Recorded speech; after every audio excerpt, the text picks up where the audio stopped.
how Jerusalem became so holy for Muslims, to a degree that it's viewed as the third place in sanctity after Mecca and Medina. The question is even more obvious when everybody knows that Jerusalem is not mentioned in the Quran even once in neither of its namings, meaning Al-Quds or Beit al-Maqdis or Ilia, which is short for Ilia Capitolina, and Urushalim, the Christian name. How Jerusalem became so holy for Muslims?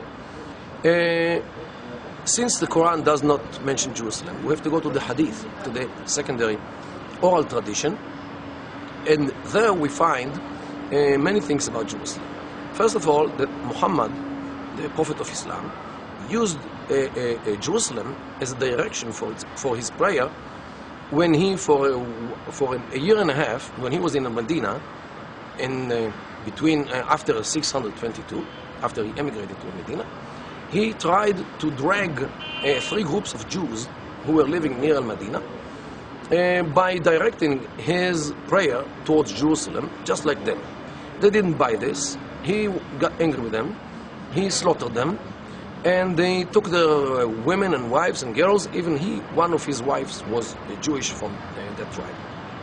After there were no Jews, so no point to pray to Jerusalem, he turned the prayer to the south, to Mecca, thus turning his back to Jerusalem, claiming that the Kaaba, the idol of the Arabs for centuries before Islam, is actually a stone, a gift, which Allah gave to Abraham as a reward for willing to sacrifice his son Ishmael.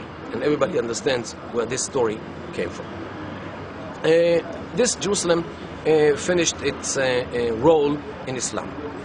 During the days of Muhammad, there were not far from Mecca, a village named Ji'rana.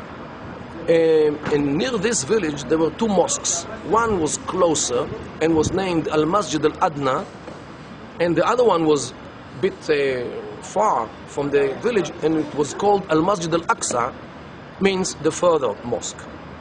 And everybody knew that.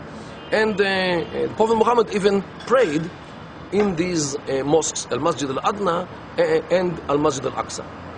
In the Quran it mentions that Allah took his servant at night from the holy mosque, which is in Mecca, to the further mosque, which is near this village Al-Ji'rana, and there Allah showed him his wonders. This is chapter 17, verse 1.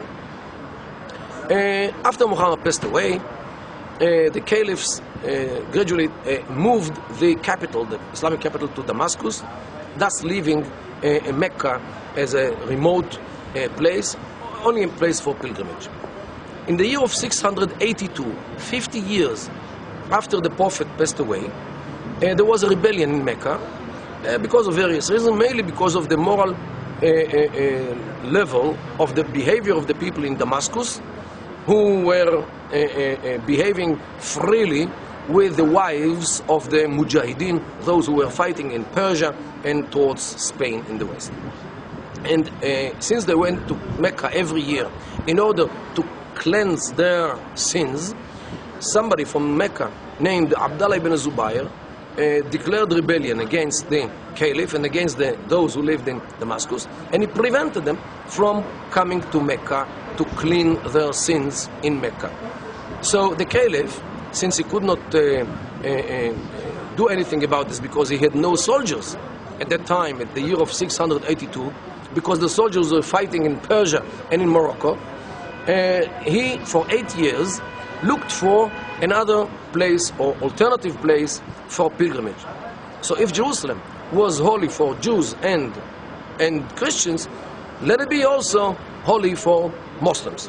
Then they took this story about the Allah which took his servant from the holy mosque to Al-Aqsa mosque, and they imported the Al-Aqsa mosque to Jerusalem and said that the Jerusalem is the Al-Aqsa mosque, the real one, and concocted a whole series of stories how Jerusalem is holier than Mecca, only in order to establish the idea that the pilgrimage should be to Jerusalem and not to Mecca. Of course, this was a lie. This was a whole bunch of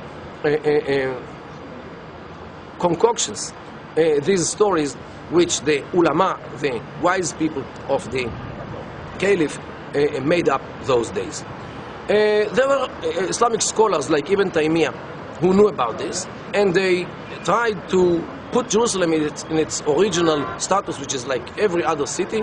However, since it was political issue, it is political issue until today.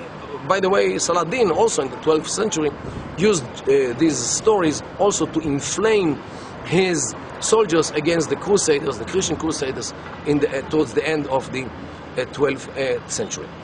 Today also, Jerusalem is nothing but a political issue which is colored by religion, no more. After all, religion and politics in Islam are the two sides of the same coin.